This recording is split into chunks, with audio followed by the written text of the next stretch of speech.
Bob Dylan a passé la majeure partie de sa vie à garder le silence sur ceux qui l'avaient blessé. Il a laissé les critiques parler, les amis partir et les rivaux réécrire l'histoire. Mais aujourd'hui, à 83 ans, quelque chose a changé. Pour la première fois, il donne des noms, et certains étaient autrefois ses héros. Paul McCartney, le Beatle qui a rejeté son génie. Paul McCartney et Bob Dylan n'étaient jamais censés être des rivaux. Ils étaient les architectes de deux empires différents. McCartney avec ses mélodies limpides et son optimisme éternel, Dylan avec ses métaphores embrouillées et sa colère sacrée. Si les Beatles chantaient ce que le monde voulait entendre, Dylan chantait ce qu'il ne savait pas encore qu'il avait besoin d'entendre. Leurs chemins n'étaient pas faits pour se croiser, mais quand ils l'ont fait, la tension entre leur style et leurs égos était impossible à ignorer. Leur première vraie rencontre eut lieu en août 1964 dans une chambre d'hôtel à New York. C'est Dylan qui introduisit les Beatles à la marijuana, croyant à tort que les paroles de « I want to hold your hand » disaient « I get high ». Cette nuit-là devint un tournant, non seulement pour leur amitié, mais aussi pour la direction musicale des Beatles. Lennon et McCartney créditeraient plus tard Dylan de les avoir aidés à passer de la pop sucrée à une écriture plus introspective. Pour Dylan, le respect était réel, mais compliqué. Il aimait Lennon. Lennon était chaotique, mordant, imprévisible. Dylan a dit un jour, il avait du tranchant, et j'aimais ça. Mais McCartney, il était différent. Paul était gracieux, diplomate, toujours maître de lui. Il souriait pour les caméras et serrait toutes les mains.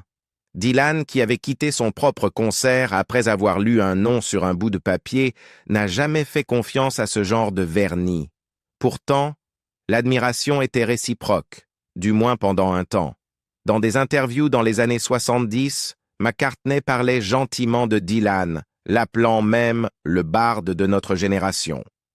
Dylan, de son côté, qualifiait Paul de mélodiste incroyable. Mais au fil des décennies, leurs différences se transformèrent en distance. Dans les années 80, Dylan s'enfonçait dans une période sombre, redéfinissant son son, adoptant une imagerie chrétienne et écrivant des chansons qui s'éloignaient des structures radio pour se rapprocher de la prose. Des albums comme Shot of Love et Empire Burlesque déconcertèrent les critiques et perdirent les fans. Paul, quant à lui, dominait toujours les classements, écrivait de la pop entraînante, collaborait avec Michael Jackson et restait solidement dans les faveurs du public. Puis vint 1987. Dans une interview qui semblait anodine, on demanda à McCartney ce qu'il pensait des œuvres récentes de Dylan. Sa réponse ? « Je ne pense pas qu'il écrive encore des chansons dont les gens se souviennent. » Il ne l'a pas dit avec méchanceté, mais il ne l'a pas dit avec bienveillance non plus. Et cette phrase frappa Dylan en pleine poitrine comme une lame. Car Dylan n'écrivait plus pour les classements. Il écrivait à travers quelque chose. Every grain of sand, Ring them bells, Dark eyes, des chansons imprégnées de solitude, de foi, de vieillesse et de réflexion. Entendre quelqu'un qu'il admirait autrefois, les réduire à de l'oubliable, cela ne déclencha pas la colère, cela déclencha quelque chose de pire, le silence. Une performance conjointe, en cours de planification par un promoteur commun, fut annulée quelques jours plus tard. Aucune raison donnée, aucune explication officielle, juste abandonnée. Dylan aurait dit à un ami, « Paul écrit des lettres d'amour, moi j'écris des cicatrices. » C'était la seule fois où il s'approcha de nommer la blessure. Dans les années suivantes, Dylan parla de Lennon dans ses interviews. Il loua George Harrison aussi. Mais Paul, il fut laissé de côté, pas insulté, juste effacé. Même lorsqu'on interrogea directement Dylan sur l'impact des Beatles, il mentionna rarement McCartney par son nom. Il n'en avait pas besoin. Son silence disait tout. Ils se croisèrent parfois. Galas, concerts hommages, événements caritatifs. Toujours poli, toujours souriant devant les caméras. Mais on sentait le froid dans les regards. Pour le public, il n'y avait pas de querelle. Mais l'univers de Dylan ne fonctionne pas avec les gros titres ou les éclats. Il fonctionne avec ceux qu'on se souvient et ceux qu'on choisit d'oublier. Et dans sa version de l'histoire, Paul McCartney fut discrètement rayé de la page. Eric Clapton, le guitariste qui a transformé les éloges en poison. Aux yeux du public, Eric Clapton et Bob Dylan semblaient être des frères musicaux. Clapton appelait Dylan le plus grand poète de leur époque. Dylan louait la maîtrise du blues de Clapton. Ils partageaient des scènes, échangeaient des couplets, jouaient même des sets improvisés que les fans bootleg et chérissent encore aujourd'hui. Mais derrière ce respect mutuel se cachait une blessure qui ne s'est jamais refermée. Tout a commencé à la fin des années 1970. Dylan entrait dans l'une des phases les plus étranges et les plus personnelles de sa carrière. Après des années de détachement public et de paroles énigmatiques, il commença à explorer des thèmes spirituels, des chansons sur Dieu, le péché, la rédemption. C'était polarisant. Pour certains, il s'était perdu. Pour d'autres, il avait trouvé quelque chose de plus profond. Clapton, alors au sommet de sa carrière solo, ne se retint pas. Lors d'une session d'enregistrement avec un producteur commun, peut-être après quelques vers, Clapton aurait déclaré que Dylan était en train de décrocher, qu'il avait perdu son tranchant et que la couronne poétique du rock avait besoin d'un nouvel héritier. Il laissa entendre, sans arrogance, mais certainement sans modestie, que cela pourrait être lui. Le commentaire circula rapidement. Lorsqu'il parvint à Dylan, il n'explosa pas. Il n'écrivit pas de chansons amères, ni ne fit de déclarations publiques cinglantes. Il se contenta d'annuler une session prévue ensemble, sans raison, sans explication. Et c'est ce qui scella l'affaire. Pour Dylan, le silence n'était pas passif, c'était une punition. Des proches affirment que Dylan voyait Clapton comme un gentleman en surface, mais calculateur en profondeur. Le genre d'homme qui flatte à la lumière du jour et poignarde dans l'ombre. Et pour Dylan, c'était pire qu'une critique d'un inconnu. C'était une trahison d'un autre écrivain, d'un homme de mots, qui aurait dû savoir mieux. Ils ne se sont jamais disputés publiquement. En fait, Clapton a continué à parler gentiment de Dylan dans les années suivantes. Mais Dylan, il ne mentionna plus jamais Clapton avec chaleur. Dans ses mémoires et interviews tardifs, le nom de Clapton est étrangement absent, effacé d'une histoire qu'ils avaient un jour partagée. Ce n'était pas une question d'ego, c'était une question de confiance. Bob Dylan ne détestait pas Eric Clapton pour une seule remarque. Il détestait l'écart entre ce qui était dit en public et ce qui était cru en privé. Et dans le monde de Dylan, cet écart était l'endroit où le respect mourait. Joan Baez, la reine du folk, qu'il a dit perdu. Il fut un temps où Joan Baez et Bob Dylan partageaient la scène comme des souverains, deux voix entremêlées dans un même mouvement. Ils défilaient ensemble lors des manifestations pour les droits civiques. Ils harmonisaient leurs chants dans les cafés et les amphithéâtres. Aux yeux du monde, ils n'étaient pas seulement des collaborateurs, ils étaient les symboles d'une protestation, d'une poésie, d'un but commun. Mais cette harmonie n'a pas duré. Leur rupture ne fut pas soudaine, elle fut lente, amère, nourrie par la déception. Au début des années 1960, Baez était déjà une chanteuse folk respectée. Lorsqu'elle fit monter sur scène un Dylan encore inconnu, elle ne se contentait pas de le soutenir, elle l'élevait. Et Dylan s'est élevé rapidement. Ses chansons sont devenues des hymnes. Ses paroles ont façonné une génération. Mais tandis que Baez restait ancré dans l'activisme, Dylan prit une autre voie. En 1965, Dylan abandonna sa guitare acoustique pour une électrique. Ses textes devinrent plus surréalistes, plus introspectifs. Il cessa d'écrire des chansons de protestation et se mit à écrire sur les rêves, la perte, la solitude. Pour Dylan, c'était une évolution. Pour Baez, c'était un abandon. Elle ne garda pas sa frustration pour elle.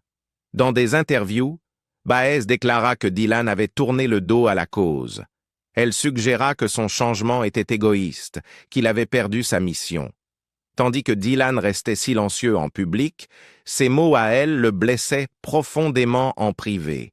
Il ne répliqua pas. Il ne rectifia pas les faits. Mais il s'en souvint.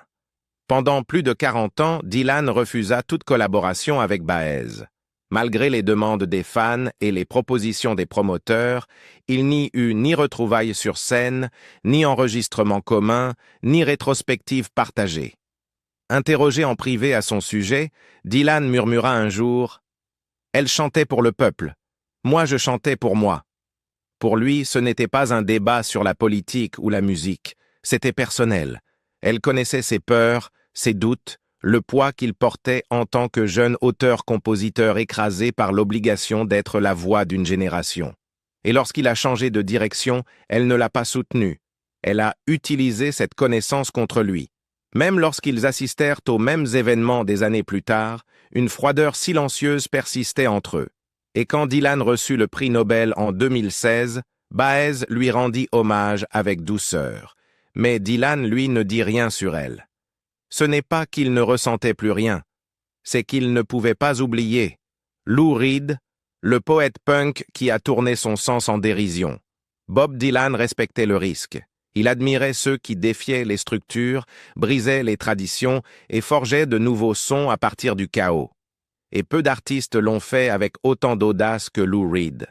En tant que leader du Velvet Underground, Reed a contribué à redéfinir ce que le rock pouvait être, brut, littéraire, étrange. Dylan l'avait remarqué. Mais l'admiration peut devenir glaciale, surtout lorsqu'elle est accueillie par la moquerie. Dans une interview de 1974, Lou Reed prononça une phrase qui résonnerait dans l'esprit de Dylan pendant des décennies. Il déclara que Dylan n'avait jamais compté pour lui, que ses paroles n'étaient que fumée et miroir, son héritage fondé davantage sur le mythe que sur le sens. Puis vint le coup le plus dur. Reed qualifia Dylan de poète de pacotille, quelqu'un qui vendait de la prétention déguisée en vérité. Pour Dylan, ce n'était pas juste une critique. C'était une forme d'effacement. Si cela avait été dit par un artiste mineur, il aurait pu l'oublier. Mais Lou Reed était l'un des rares que Dylan considérait comme un artisan des mots, un parolier qui comprenait le poids d'une ligne. Et voilà que cet homme le rabaissait, non pas avec réflexion, mais publiquement. La réponse de Dylan? Un silence total. Il ne mentionna plus jamais Reed dans ses interviews, aucune référence dans ses mémoires. Le nom de Reed fut absent des discours où Dylan remerciait d'autres auteurs-compositeurs. Pour un homme qui avait influencé plusieurs générations, Reed devint un fantôme dans l'univers de Dylan. Le moment décisif arriva au début des années 1990. Lors d'une interview avec Rolling Stone, un journaliste évoqua distraitement le nom de Lou Reed. Dylan leva les yeux, cigarette à la main, haussa un sourcil et demanda « Qui ?» Puis il sourit, non pas avec malice mais avec froideur. Ce n'était pas une blague. C'était le genre de rejet qui ne laisse aucune place au pardon. Ce n'était pas à propos de la musique de Reed. Dylan pouvait accepter d'être surpassé. Il respectait la créativité, même accompagnée d'ego. Ce qu'il ne supportait pas, c'était le ridicule, surtout venant de quelqu'un qui avait franchi les portes que lui-même avait ouvertes.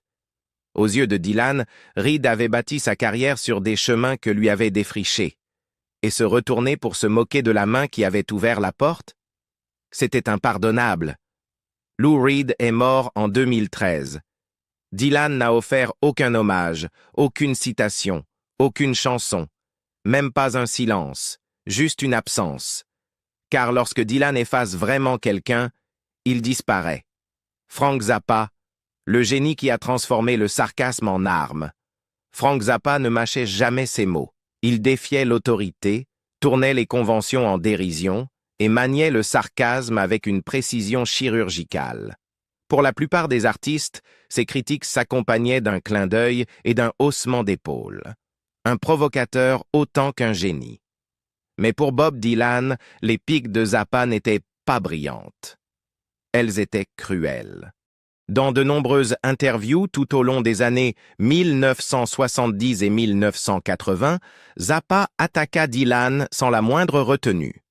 Il qualifia sa voix de tragédie vocale, rejeta ses paroles comme des divagations pseudo-intellectuelles et ridiculisa ses fans, les décrivant comme des moutons lobotomisés, persuadés d'être éclairés. Dylan ne répondit pas, ni publiquement ni par écrit. Mais ceux qui le connaissaient affirment que ce silence n'était pas de l'indifférence. C'était une blessure recouverte de retenue. Le moment le plus révélateur survint des années plus tard, lors d'une soirée à Laurel Canyon. Un rassemblement informel de musiciens, de poètes, de producteurs. Un ami commun, pensant bien faire, tenta de réunir Dylan et Zappa, croyant qu'une poignée de main pourrait effacer les années de tension. Dylan se figea. Il ne créa pas. Il n'insulta pas. Il refusa simplement de bouger. Ne tendit pas la main. Refusa l'échange. Zappa esquissa un sourire, leva son verre et lança « On dit que le silence est ton meilleur couplet ». Dylan se retourna, quitta la soirée. Pour certains, c'était une réaction excessive. Mais pour Dylan, ce n'était jamais une question de rivalité ludique. Il pouvait supporter la critique. Il avait été hué sur scène, méprisé par les puristes, massacré par les critiques. Ce qu'il ne supportait pas, c'était qu'on se moque de lui au point de lui ôter sa dignité. Zappa n'avait pas seulement critiqué sa musique, il en avait fait un spectacle. Il avait transformé Dylan en blague, puis regardé les autres en rire. Et Dylan, qui avait passé sa vie à protéger la sincérité de son art, ne pardonna jamais cela. Aucune réconciliation, aucune scène partagée, aucun échange de lettres, aucun regret. Quand Zappa mourut en 1993, Dylan ne fit aucune déclaration. Pour un homme qui avait marqué sa génération, son décès passa sous silence, car Dylan croyait que l'art pouvait être tranchant, mais pas cruel. Et Zappa, à ses yeux, avait franchi cette ligne. Le sourire aux lèvres. Leonard Cohen, le poète qui lui a volé sa noirceur. Parmi tous les noms de la liste de Dylan, celui-ci ne naquit pas de la colère. Il naquit de la révérence, et de quelque chose de plus complexe. Bob Dylan admirait profondément Leonard Cohen, publiquement, sincèrement. Il déclara un jour que Cohen était au plus haut niveau des auteurs-compositeurs, un compliment rare venant d'un homme avare en louanges. Mais sous la surface, cette admiration se mua lentement en rivalité, puis en ressentiment silencieux. Le timing n'arrangea rien. À la fin des années 1960, Dylan avait disparu de la scène après son célèbre accident de moto en 1966. Pendant qu'il se remettait à Woodstock, Cohen émergeait, lentement, puis soudainement. Son image monastique, son ton sombre, la profondeur de ses textes, ils captivèrent le monde. Tandis que Dylan se retirait, Cohen occupait l'espace vide. Certains proches disent que Dylan s'est senti éclipsé. D'autres pensent qu'il a ressenti pire, remplacé. Cohen ne fit rien d'ouvertement hostile. Il resta respectueux en interview. Il louait le travail de Dylan, bien que d'un ton un peu distant. Mais une phrase au début des années 1970 resta gravée dans la mémoire de Dylan. Cohen affirma que les premières paroles de Dylan étaient juvéniles, comparées à celles de poètes mûrs. Il ne voulait pas insulter, il parlait d'évolution artistique. Mais Dylan n'entendit pas une analyse, il entendit une trahison. Il ne répondit pas par une chanson ou une interview acerbe, juste par de la distance. Et Dylan est maître de la distance. Il resta poli quand c'était nécessaire, mais la chaleur disparut. Lorsque Cohen mourut en 2016, les fans s'attendaient à un hommage grandiose de la part de Dylan. Un poème, une chanson, une lettre comme celle qu'il avait écrite pour Johnny Cash ou Jerry Garcia. À la place, il livra 3 lignes sèches, sans émotion, sans réflexion, juste un salut vide. Et dans l'univers de Dylan, cela disait plus que n'importe quelle oraison. Ce n'était pas de la jalousie, c'était plus triste encore, de la déception. Leonard Cohen était l'un des rares que Dylan croyait capable de comprendre ce que cela signifiait de porter une obscurité intérieure et de la transformer en chanson. Mais quand Cohen remit en question cette obscurité, même subtilement, cela ressembla à une négation. Pour Dylan, ils tentaient tous deux de dire la vérité, chacun dans sa langue. Mais quand Cohen suggéra que la sienne était plus évoluée, plus poétique, plus réelle, Dylan laissa le silence répondre.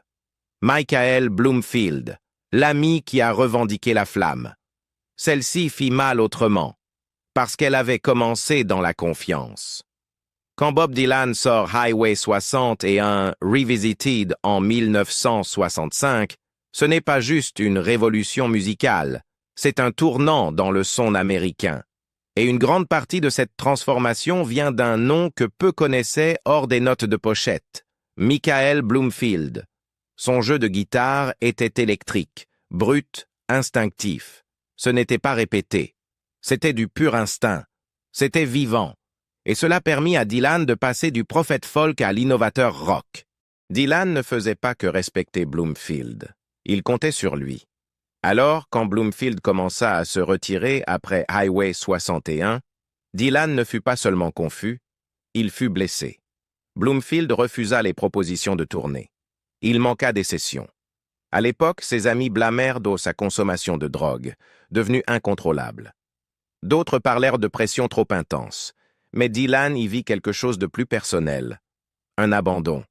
Il ne dit rien. Jusqu'à ce que les interviews commencent. Des années après leur collaboration, Bloomfield se mit à parler de cette époque et de son rôle. Dans une conversation, il déclara que c'était lui qui avait donné à Dylan son virage rock, qu'il avait sauvé sa carrière en l'électrifiant, qu'il avait rendu le folk rock possible. Il ne présenta pas ça comme un travail d'équipe, il parle comme d'un sauvetage. Pour Dylan, ce fut la rupture finale. Il avait offert à Bloomfield une place dans l'un des albums les plus marquants du siècle. Il lui avait fait confiance à un moment de profonde réinvention. Et maintenant, Bloomfield réécrivait l'histoire, en se plaçant au centre. Dylan ne se vengea pas, mais il ne le loua plus jamais. Quand on lui demandait, des années plus tard, de parler de la création de Highway 61, Dylan évoquait l'énergie, le chaos, le son, mais jamais Bloomfield par son nom. Dans les documentaires, Bloomfield devint une note en bas de page plutôt qu'un co-créateur. Bloomfield mourut d'une overdose en 1981. Dylan ne fit aucune déclaration publique. Et ce silence en disait long. Ce n'était pas une querelle entre rivaux. C'était une fracture entre amis. Et celle-là coupe toujours plus profondément. Dylan n'était pas en colère que Bloomfield fût brillant. Il était en colère que Bloomfield ait oublié qu'ils l'avaient été ensemble. Bob Dylan n'a jamais eu besoin de crier. Son silence suffisait à clore le chapitre. Ces 7 noms n'étaient pas des ennemis à l'origine. C'étaient des amis, des mentors, des muses. Mais avec le temps, la confiance s'est effacée, les mots ont blessé et quelque chose s'est brisé.